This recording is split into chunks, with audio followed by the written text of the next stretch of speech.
നമസ്കാരം, ഞാൻ ബൈജു നായർ. നമ്മുടെ ചാനലിലേക്ക് സ്വാഗതം. ഇന്ന് എൻ്റെ കൂടെ ഉള്ളത് ഒരു ലൈറ്റ് കമേഴ്ഷ്യൽ വെഹിക്കിളാണ്. ഇതിൻ്റെ പേര് മഹീന്ദ്ര സിയോ എന്നാണ്. ZEO എന്നാണ് സിയോ എന്നുള്ളതിൻ്റെ ചുരുക്കരൂപം. എന്താണ് അതിൻ്റെ പൂർണ്ണ രൂപം എന്ന് ചോദിക്കുകയാണെങ്കിൽ സീറോ എമിഷൻ ഓപ്ഷൻ എന്നാണ്. എന്ന് പറഞ്ഞാൽ ഇതൊരു ഇലക്ട്രിക് വാഹനമാണ് എന്നാണ് പറയേണ്ടത്. നമുക്കറിയാവുന്ന പോലെ ദിവസേന എന്നോണം പാസഞ്ചർ വാഹനങ്ങൾ ഇലക്ട്രിക്കായി മാറിക്കൊണ്ടിരിക്കുന്ന ഒരു കാലമാണിത്.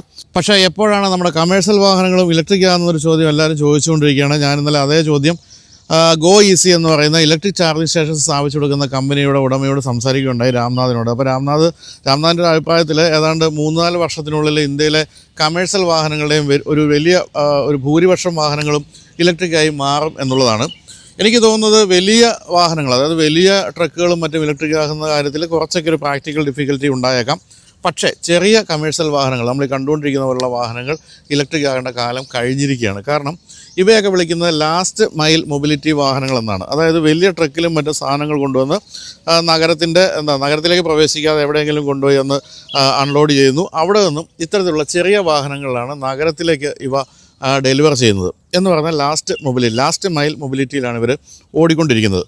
അപ്പോൾ അങ്ങനെയുള്ള വാഹനങ്ങൾക്ക് ഇലക്ട്രിക് ആകാൻ യാതൊരു ബുദ്ധിമുട്ടുമില്ല. കാരണം എങ്ങനെ നോക്കിയാലും ദിവസം 100 അല്ലെങ്കിൽ 150 കിലോമീറ്ററൊക്കെ ആയിരിക്കും ഇവ ഓടുക. അപ്പോൾ ഇവ ലാഭകരമായി ഓടിച്ചുകൊണ്ട് നടക്കാൻ പറ്റും എന്നുള്ളത് മാത്രവുമല്ല, നഗരത്തിലെ പൊല്യൂഷൻ കാര്യമായ രീതിയിൽ കുറയുകയും ചെയ്യും. ഇത്തരത്തിലുള്ള വാഹനങ്ങളാണ് എപ്പോഴും നഗരത്തിനുള്ളിലൂടെ ഓടിക്കൊണ്ടിരിക്കുന്നത്. അവ ഇലക്ട്രിക് ആകുമ്പോൾ നമ്മുടെ നാട്ടിലെ പൊല്യൂഷൻ എന്ന് പറയുന്ന ഒരു പ്രശ്നം കുറേയൊക്കെ പരിഹരിക്കപ്പെടും.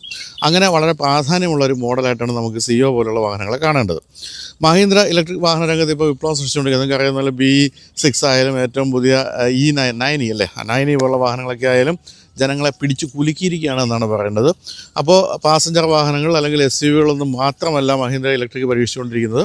ഏറ്റവും പുതിയ ഇത്തരത്തിലുള്ള കമേഴ്ഷ്യൽ വാഹനങ്ങളിലും മഹീന്ദ്ര കാര്യമായ രീതിയിൽ കയ്യൊപ്പ് പതിച്ചുകൊണ്ടിരിക്കുകയാണ്. അങ്ങനെയൊക്കെയുള്ള മഹീന്ദ്ര സിയോയുടെ ടെസ്റ്റ് ഡ്രൈവിലേക്ക് എല്ലാവർക്കും സ്വാഗതം.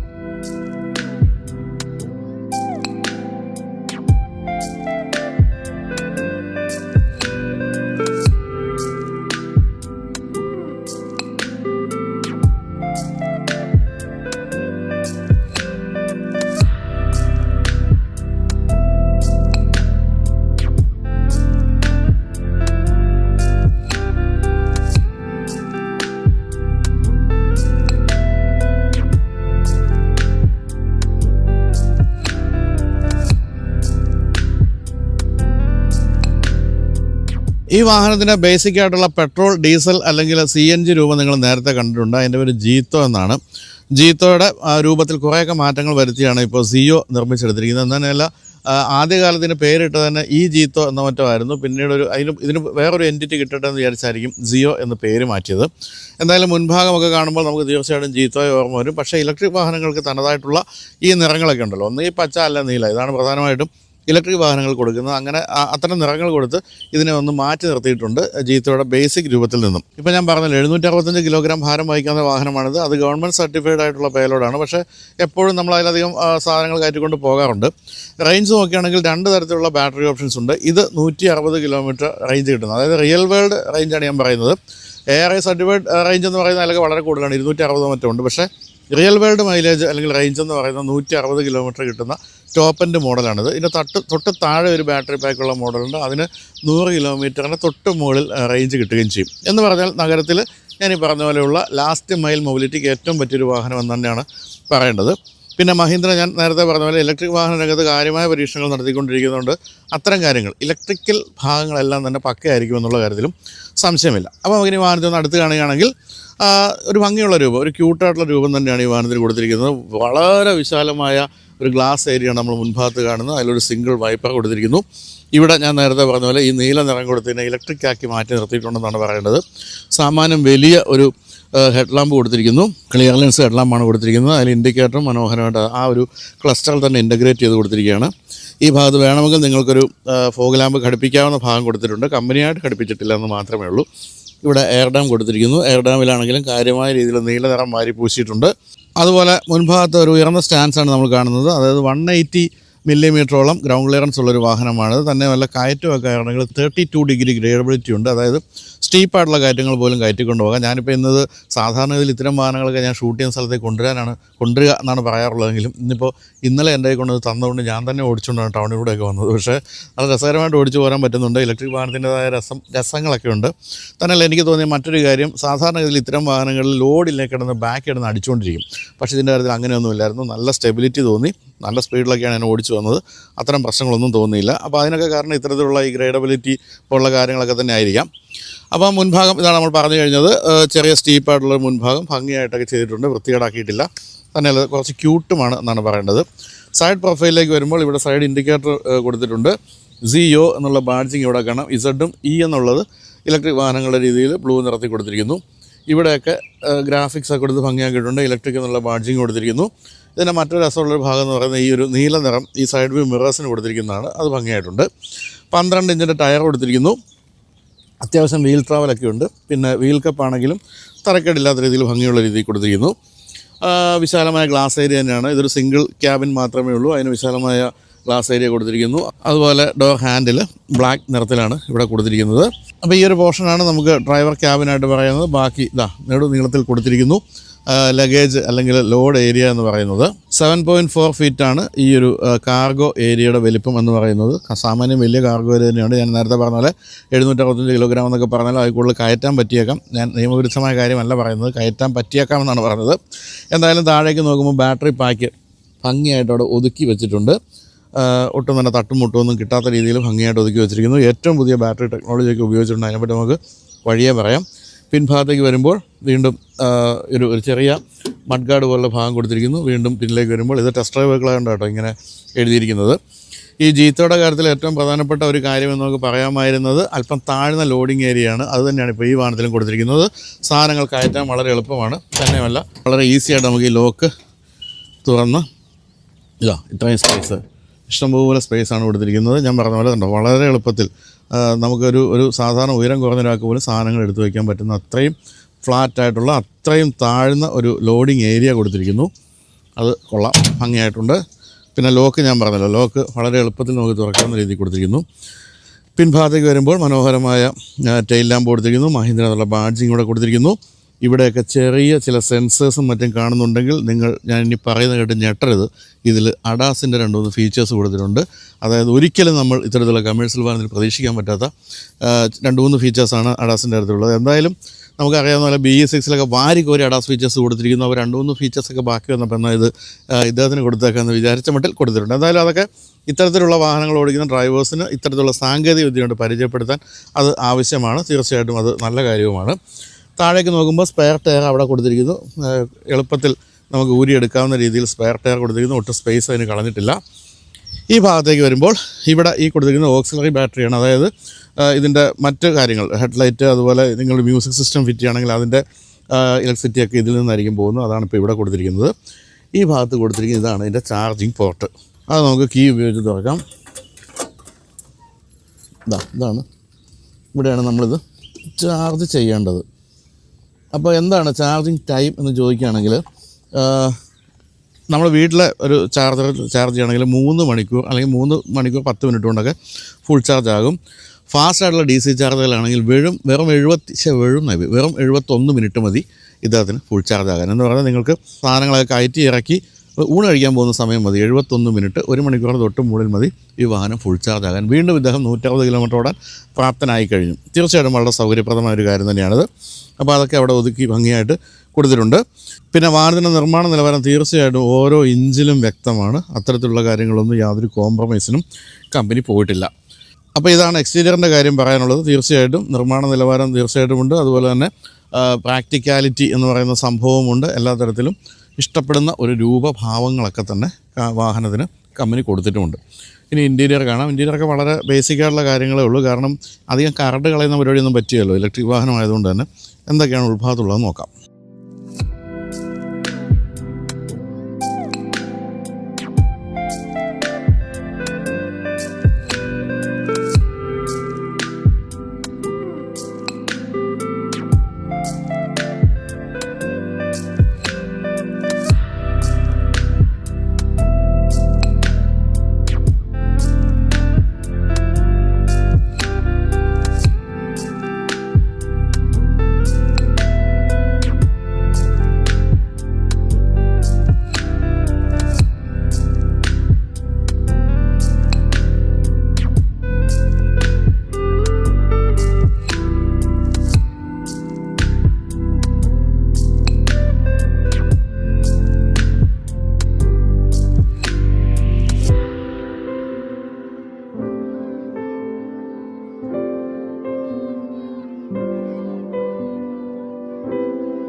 അപ്പോൾ ഇതാണ് സുഹൃത്തുക്കളെ മഹീന്ദ്ര സിയോയുടെ ഉൾഭാഗം. നല്ല ഹൈറ്റ് ഉണ്ട്, ഇത് കണ്ടല്ലോ, ഞാൻ സുഖമായിട്ട് അങ്ങനെ ഇരിക്കുന്നുണ്ട്. അതുപോലെ തന്നെ സ്റ്റിയറിംഗ് വീലാണെങ്കിലും ഭംഗിയുണ്ട്, രസകരമായ ഒരു സ്റ്റിയറിംഗ് വീൽ, ചെറുതാണ്, അതങ്ങനെ കൊടുത്തിരിക്കുന്നു. ഇവിടെയൊക്കെ ശൂന്യതയാണ്, അതായത് പ്രത്യേകിച്ചൊന്നും എടുത്തു പറയാനില്ല. വേണമെങ്കിൽ നിങ്ങൾക്കൊരു മ്യൂസിക് സിസ്റ്റം ഇവിടെ ഫിറ്റ് ചെയ്യാം, അതിനുള്ള ഒരു പ്രൊവിഷൻ കൊടുത്തിട്ടുണ്ട്. ഇവിടെ ഒരു സി ടൈപ്പ് ചാർജർ കൊടുത്തിട്ടുണ്ട്. പിന്നെ ഇവിടെ പവർ ഇക്കോ, 2 മോഡുകളാണ് ഈ വാഹനത്തിനുള്ളത്, അതാണ് ഇവിടെ കൊടുത്തിരിക്കുന്നത്. അപ്പോൾ ഒന്ന് പ്രസ് ചെയ്യുമ്പോൾ ഇക്കോയായി, പവറായി. ഇതാണ് ഡ്രൈവ് സെലക്ടർ എന്ന് പറയുന്നത്. 3 മോഡ്, റിവേഴ്സ്, ന്യൂട്രൽ, ഡ്രൈവ്. വേറെ പ്രത്യേകിച്ച് അർമാദങ്ങളൊന്നും തന്നെ ഇല്ല. ഇതങ്ങനെ ഓരോന്നിലേക്ക് തിരിച്ചിട്ട് അതനുസരിച്ച് വാഹനം അങ്ങ് ഓടിക്കോളും. അതായത് നമ്മളിതിൽ കയറിയിരുന്ന് സ്വിച്ച് ഓൺ ചെയ്ത് കഴിഞ്ഞാൽ പിന്നെ അത് തിരിച്ചു കഴിഞ്ഞാൽ ഓടുക. പ്രത്യേകിച്ച് സ്റ്റാർട്ട് സ്റ്റോപ്പ് സ്വിച്ചുകളോ അങ്ങനത്തെ കാര്യങ്ങളൊന്നും തന്നെ കൊടുത്തിട്ടില്ല. ഇവിടെ ചെറിയ സാധനങ്ങളൊക്കെ വേണമെങ്കിൽ അവിടെ ഇട്ട് വയ്ക്കാം. പിന്നെ ഒരു ഗ്ലോ ബോക്സ് ഉണ്ട്. ഗ്ലോ ബോക്സിൻ്റെ അവസ്ഥ എന്താണെന്ന് നോക്കട്ടെ. ഇതാ, വളരെ കഷ്ടപ്പെട്ട് തുറക്കാൻ പറ്റും, ഇത്രയേ ഉള്ളൂ. ഗ്ലോ ബോക്സിൻ്റെ കാര്യത്തിൽ കുറച്ചുകൂടി നിലവാരമുള്ള പ്ലാസ്റ്റിക് ആകാമായിരുന്നു എന്ന് തോന്നിപ്പോയാൽ അത് തോന്നുന്നവരുടെ കുറ്റമല്ല എന്നാണ് പറയേണ്ടത്. ഇഷ്ടംപോലെ സ്പേസ് ഉണ്ട്. ഇലക്ട്രിക് വാഹനങ്ങളുടെ തനത് രീതിയിൽ ഇഷ്ടംപോലെ സ്പേസ്. വച്ചിരിക്കുന്നത് ഇതിൻ്റെ ചാർജറാണ്, നമുക്കിതിൻ്റെ കൂടെ കിട്ടുന്ന ചാർജറാണ് അവിടെ വച്ചിരിക്കുന്നത്. സീറ്റ് നമുക്ക് കുറച്ചൊക്കെ ഒന്ന് അഡ്ജസ്റ്റ് ചെയ്യാം, ഇങ്ങനെയൊക്കെ ഒന്ന് അഡ്ജസ്റ്റ് ചെയ്യാം. അതുപോലെ അപ്രൈറ്റ് ആയിട്ടുള്ളൊരു സീറ്റിംഗ് പൊസിഷനാണ്. ഇത് ബാക്കിലേക്കൊന്നും മാറ്റാൻ പറ്റില്ല, ഇങ്ങനെ നിവർന്നിരുന്ന് തന്നെ ഓടിക്കേണ്ടി വരും. ഇവിടെ ഒരു ചെറിയ മീറ്റർ കൺസോൾ കൊടുത്തിരിക്കുന്നു. അതിൽ ചെറിയ ചില ഇൻഫർമേഷനുകളൊക്കെയാണ് നമ്മൾ കാണാനാവുന്നത്. വളരെ അത്യാവശ്യം വേണ്ട കാര്യങ്ങൾ. ഇപ്പോൾ ഈ കാണുന്നത് ഈ 0 എന്ന് കാണുന്നതിൻ്റെ സ്പീഡോമീറ്ററാണ്. താഴെയായിട്ട് ഇവിടെ 86% ചാർജ് ഉണ്ട് എന്ന് കാണിക്കുന്നുണ്ട്. ആ ഒരു 86% ഓടുന്നത് 103 കിലോമീറ്ററാണ് എന്ന് കാണിക്കുന്നുണ്ട്. അതാണ് ഇവിടെ ഇൻസ്റ്റൻ്റ് ആയിട്ടുള്ള എഫിഷ്യൻസിയാണ് അവിടെ കാണിച്ചുകൊണ്ടിരിക്കുന്നത്. പിന്നെ ന്യൂട്രലാണ് കിടക്കുന്നത്. പിന്നെ മോഡ് ബൂസ്റ്റ് മോഡാണ് എന്നുള്ള കാര്യം കൊടുത്തിരിക്കുന്നു. പിന്നെ പവർ മോഡിലാണ് കിടക്കുന്നത് എന്നുള്ളതാണ് ഈ കാണുന്ന ബൂസ്റ്റ് എന്ന് കൊടുത്തിരിക്കുന്നത്. ഇത്രയൊക്കെ തന്നെ ഉള്ള ഇൻഫർമേഷനൊക്കെ ഉള്ളൂ, അതിൻ്റെയൊക്കെ ആവശ്യമേ ഉള്ളൂ ഈ വാഹനത്തെ സംബന്ധിച്ച്. അതങ്ങനെ കൊടുത്തിരിക്കുന്നു. സ്റ്റിയറിംഗ് വീല് ഞാൻ ഈ പറഞ്ഞ പോലെ ഒരു 2 സ്പോക്കിൻ്റെ സ്റ്റിയറിംഗ് വീല് കൊടുത്തിരിക്കുന്നു. ഈ ഭാഗത്ത് ചെറിയ സാധനം വേണമെങ്കിൽ സൂക്ഷിക്കാവുന്ന സ്ഥലമുണ്ട്. ഇവിടെ കൊടുത്തിരിക്കുന്ന ഈ ഒരു കോർണർ ഗ്ലാസ് കാരണം നമുക്കങ്ങനെ ബ്ലൈൻഡ് സ്പോട്ടൊന്നുമില്ല, വളമൊക്കെ തിരിയുമ്പോഴും സുഖമായിട്ട് പോകാം. പിന്നെ ഈ സൈഡിൽ മറ്റൊരു കാര്യം കൊടുത്തിരിക്കുന്നത് മാനുവലിയാണ്. ഇതിൻ്റെ ഹെഡ്ലൈറ്റിൽ നമുക്ക് ലെവലിംഗ് അഡ്ജസ്റ്റ് ചെയ്യാനുള്ളത്. സാധാരണ ഇപ്പോൾ എല്ലാ വാഹനങ്ങളും അത് ഇലക്ട്രോണിക് ആയെങ്കിൽ ഇത് മാനുവലായിട്ട് തിരിച്ചു കഴിയുമ്പോഴത്തേക്കും ഹെഡ് ലാമ്പിൻ്റെ ലെവൽ അഡ്ജസ്റ്റ് ആകും. മറ്റ് പ്രത്യേകിച്ച് കാര്യങ്ങളൊന്നും എനിക്ക് ഇവിടെ പറയാനില്ല. നമ്മുടെ മുഖ്യമന്ത്രി പണ്ട് കോവിഡിൻ്റെ കാലത്ത് പ്രസ് മീറ്റ് നടത്തിയ അവസാനം പറയുന്നത് പോലെ ഇത്രയൊക്കെ ഉള്ളൂ പറയാൻ എന്ന് പറഞ്ഞാൽ എഴുന്നേറ്റ് പോകുന്നൊരു പതിവുണ്ടായിരുന്നു. അതുകൊണ്ട് അതൊക്കെ തന്നെ ഇതിൻ്റെ കാര്യത്തിൽ പറയാനുള്ളൂ. ഇതാണ് നമ്മൾ മുൻഭാഗത്തുനിന്ന് കാണുന്ന ഈ ഒരു വ്യൂ എന്ന് പറയുന്നത്. വളരെ തടസ്സരഹിതമായ ഒരു വ്യൂ കിട്ടുന്നുണ്ട് എന്ന് മാത്രമേ പറയാനുള്ളൂ. ഡോർ പാഡിലേക്ക് പോവുകയാണെങ്കിൽ ഒരു സാധനം വയ്ക്കാനുള്ള സൗകര്യം പോലും കൊടുത്തിട്ടില്ല. കൊടുത്തിരിക്കുന്നത് മാനുവലി വിൻഡോ തുറക്കാനുള്ള ലിവറും അതിൻ്റെ മുകളിലായിട്ട് ഡോറ് തുറക്കാനുള്ള ലിവറും മാത്രമാണ്. അതിന് ചുറ്റും ഒരു നീല നിറമൊക്കെ കൊടുത്ത് ഭംഗിയാക്കിയിട്ടുണ്ടെന്ന് മാത്രമേ ഉള്ളൂ. വേറൊരു കാര്യം ഞാൻ ശ്രദ്ധിച്ചത്, ഒരു ബോട്ടിൽ ഹോൾഡറോ ഒരു സാധനവും കൊടുത്തില്ല എന്നുള്ളതാണ്. അതെന്തുകൊണ്ടാണ് മഹീന്ദ്ര അങ്ങനെ ചെയ്തതെന്ന് അറിഞ്ഞുകൂടാ. എന്തായാലും ഇവിടെ ഒരു ചെറിയ കൺസോൾ കൊടുത്ത് 2 കപ്പ് ഹോൾഡറൊക്കെ കൊടുത്തിരുന്നെങ്കിൽ നല്ലതായിരുന്നു. അല്ലെങ്കിൽ ഈ സൈഡിൽ കൊടുത്തിരുന്നത് നേരെ ആയിരുന്നെങ്കിൽ ഒരു കപ്പൊക്കെ വയ്ക്കാമായിരുന്നു. അതൊന്നും പറ്റില്ല. ഇതിങ്ങനെ ഇരുന്ന് ഓടിച്ചുകൊണ്ട് പോകാൻ മാത്രമേ പറ്റുള്ളൂ. സീറ്റിംഗ് പൊസിഷൻ എന്ന് പറയുന്നത് തീർച്ചയായിട്ടും നല്ല സീറ്റിംഗ് പൊസിഷനാണ്. സ്റ്റിയറിംഗ് വീൽ അഡ്ജസ്റ്റ്മെൻറ്റുകളൊന്നും ഇല്ലെങ്കിൽ പോലും നമുക്ക് നിവർന്നിരുന്ന് സുഖമായിട്ട് ഓടിക്കാം. പിന്നിലേക്കും ഒരു ഗ്ലാസ് ഏരിയ കൊടുത്തിട്ടുണ്ട്. പിൻഭാഗത്ത് എന്ത് നടക്കുന്നു എന്നുള്ള കാര്യങ്ങളൊക്കെ നമുക്ക് കണ്ടുകൊണ്ട് ഓടിക്കാം എന്നല്ലാതെ പ്രത്യേകിച്ച് കാര്യമൊന്നുമില്ല. അപ്പോൾ എനിക്ക് ആകെ തോന്നിയ കാര്യം എന്ന് പറയുന്നത്, ഈ ഡാഷ്ബോർഡിലെ ഈ ഒരു ഭാഗത്തേക്കൊക്കെ വരുമ്പോൾ ഉള്ള നിർമ്മാണ നിലവാരം അല്ലെങ്കിൽ പ്ലാസ്റ്റിക്കിൻ്റെ ആ ഒരു ക്വാളിറ്റി അല്പം കുറവാണെന്നുള്ള കാര്യമാണ്. മറ്റെല്ലാ തരത്തിലും സുഖമുള്ള ഒരു വാഹനമാണ്. ഓടിച്ച കാര്യം ഞാൻ പറഞ്ഞല്ലോ. ഇനി നമ്മൾ ഓടിക്കുന്നുണ്ടെങ്കിൽ പോലും ഓടിച്ചുകൊണ്ട് വന്നപ്പോൾ എനിക്ക് നല്ല രസകരമായ ഒരു ഡ്രൈവ് തീർച്ചയായിട്ടും കിട്ടിയെന്നാണ് തോന്നിയത്. ഇവിടെ ഒരു കിളിക്ക് ഇരിക്കാൻ പറ്റുന്ന, കിളി എന്നാണല്ലോ വിളിക്കുന്നത്, കിളിക്ക് ഇരിക്കാൻ പറ്റുന്നൊരു സീറ്റ് ഇവിടെയും കൊടുത്തിട്ടുണ്ട്. അപ്പോൾ ഇനി ഓടിച്ച് നോക്കാം അല്ലേ.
നല്ല ഗംഭീരമായ സീറ്റിംഗ് പൊസിഷനാണ് കേട്ടോ.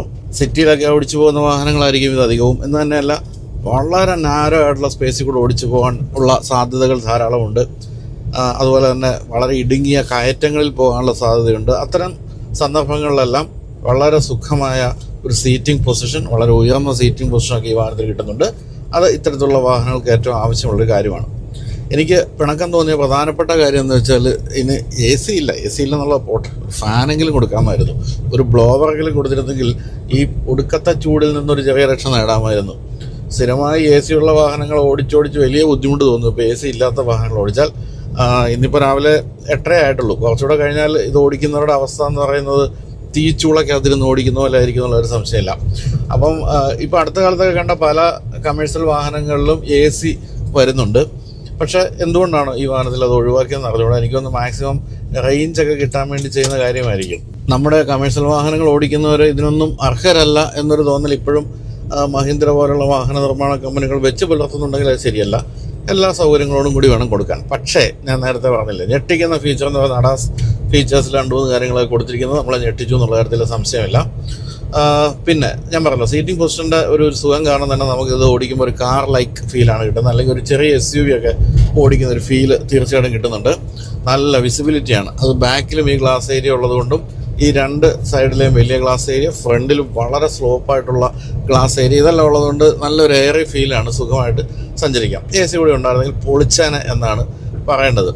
പിന്നെ ഞാനിപ്പോൾ ഓടിച്ചുകൊണ്ടിരിക്കുമ്പോൾ നിങ്ങൾക്ക് കാണാമല്ലോ എത്ര അനായാസമായിട്ടാണ് നമ്മൾ ഓടിക്കുന്നത്. സത്യത്തിൽ പെട്രോൾ അല്ലെങ്കിൽ ഡീസൽ കമേഴ്ഷ്യൽ വെഹിക്കിൾ ഓടിക്കുമ്പോൾ നമുക്ക് എപ്പോഴും ഒരു വല്ലാത്ത ഒരു ചാട്ടവും ബഹളവും ഒക്കെ അനുഭവപ്പെടുമെങ്കിൽ ഇതിൽ അതൊന്നുമില്ല. സാധാരണ ഏതൊരു ഇലക്ട്രിക് വാഹനവും പോലെ തന്നെ വളരെ നിശബ്ദമായി നല്ല ഒരു പെർഫോമൻസ് ബേസ്ഡ് ആയിട്ടുള്ള ഒരു രീതികളാണ് നമുക്കിതിൽ കാണാൻ സാധിക്കുന്നത്. കാലുപിടുത്തതാ കണ്ടോ. നിങ്ങളൊന്ന് ആലോചിച്ച് നോക്കുക, ഏതെങ്കിലും പെട്രോൾ അല്ലെങ്കിൽ ഡീസൽ ലൈറ്റ് കമേഴ്ഷ്യൽ വാഹനം ഇങ്ങനെ കാലുപിടുത്താൽ പോവില്ല. അതാണ് അതിൻ്റെ ഒരു സുഖം. പിന്നെ നമുക്ക് എപ്പോഴും ആശങ്ക തോന്നാവുന്ന കാര്യം, ഇത്രയും വെയിറ്റ് കയറ്റി കഴിഞ്ഞാൽ, അതായത് 765 എന്ന് പറയുന്നത് നമ്മൾ ഏകദേശം 1 ടണ്ണോളം വെയിറ്റ് കയറ്റും എന്നുള്ള ഒരു സംശയമില്ല. അത് കഴിയുമ്പോൾ ഇതെങ്ങനെയാണ് വലിക്കുക എന്നുള്ള കാര്യമായിരിക്കും. അപ്പോൾ ഇതിനെ മീഡിയ ഡ്രൈവിനാണ് വിളിച്ചിരുന്നതാണ്. ആ സമയത്ത് പോകാൻ പറ്റിയില്ല. അതിൽ മഹീന്ദ്ര വളരെ കൃത്യമായും ഈ 765 കിലോഗ്രാം ഭാരവും പിന്നിൽ വെച്ചിട്ട്, അതായത് വാട്ടർ ക്യാനുകൾ വെച്ചിട്ടാണ് എല്ലാവർക്കും ഓടിക്കാൻ കൊടുത്തത്. ഇതിന് നല്ല ഗ്രേഡിയൻ്റൊക്കെ കയറ്റി ഓടിപ്പിച്ചു. എന്നിട്ടും ഇതിൻ്റെ പെർഫോമൻസിന് അല്ലെങ്കിൽ ഭാരവഹന ശേഷിക്ക് യാതൊരു കുറവും സംഭവിച്ചില്ല. അത്തരം കാര്യങ്ങളെല്ലാം വളരെ പക്കയായിട്ടാണ് ചെയ്തിരിക്കുന്നത്. പിന്നെ ഞാൻ നേരത്തെ പറഞ്ഞതുപോലെ മഹീന്ദ്ര എന്ന് പറയുന്ന വാഹന നിർമ്മാണ കമ്പനി ഇപ്പോൾ ഇലക്ട്രിക് വാഹനങ്ങളുടെ കാര്യത്തിൽ കാര്യമായ രീതിയിൽ R&D സ്പെൻഡ് ചെയ്തുകൊണ്ടിരിക്കുകയാണ്. നമ്മുടെ ഏറ്റവും പുതുതായിട്ട് വന്നിരിക്കുന്ന 2 മോഡലുകൾ BE6ഉം 9, ഈ 2 വാഹനങ്ങൾക്കും വേണ്ടിയാണ് 1600 കോടി രൂപയാണ് സ്പെൻഡ് ചെയ്തത്. അതിൻ്റെ ഈ ഒരു ഇലക്ട്രിക് മെക്കാനിസത്തിൻ്റെ ഒരു ഫൈൻ ട്യൂണിങ്ങിനൊക്കെ വേണ്ടിയിട്ട്.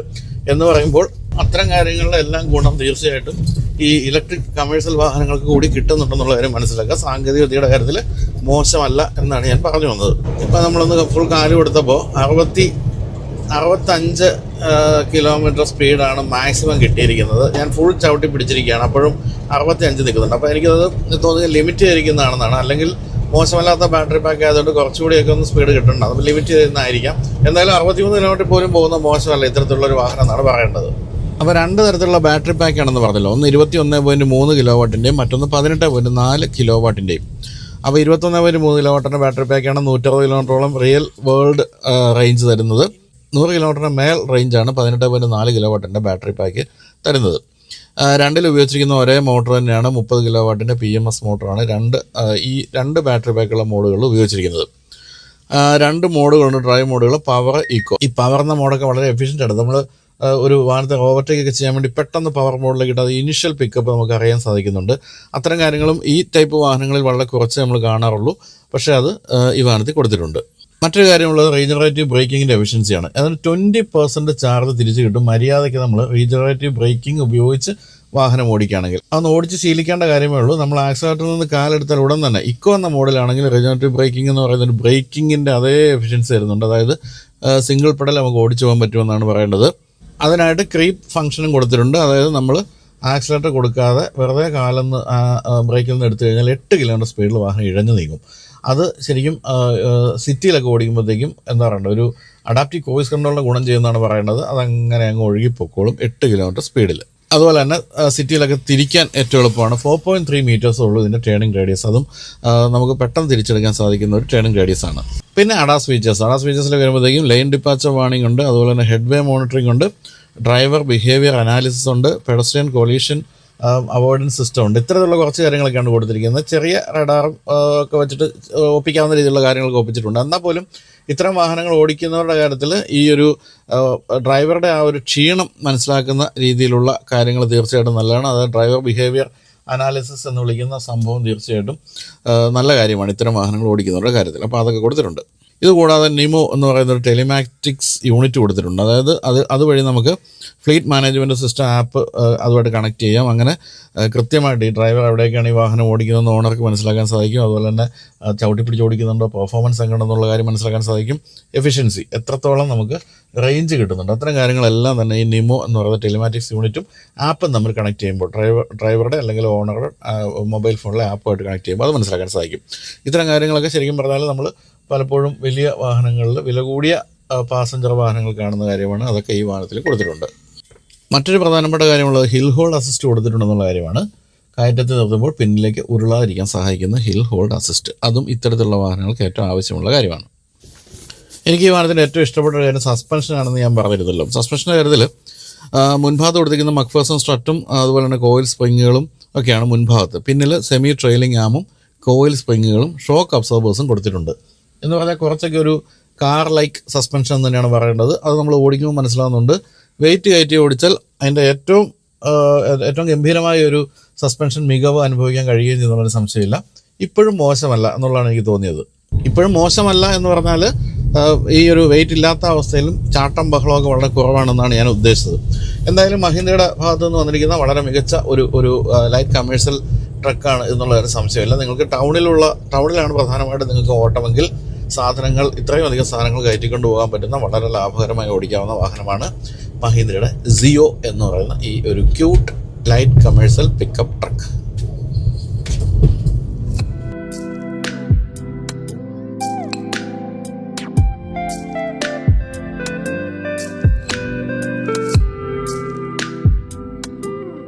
അപ്പോൾ ഇനി വിലയിലേക്കാണ് വരേണ്ടത്. ഞാൻ പറഞ്ഞല്ലോ 2 ബാറ്ററി പാക്ക് ഓപ്ഷൻസ് ഉണ്ട് ഈ വാഹനത്തിൽ നിന്ന്. അപ്പോൾ ഇതിൻ്റെ വില ആരംഭിക്കുന്നത് 7.5 ലക്ഷം രൂപയിലാണ്.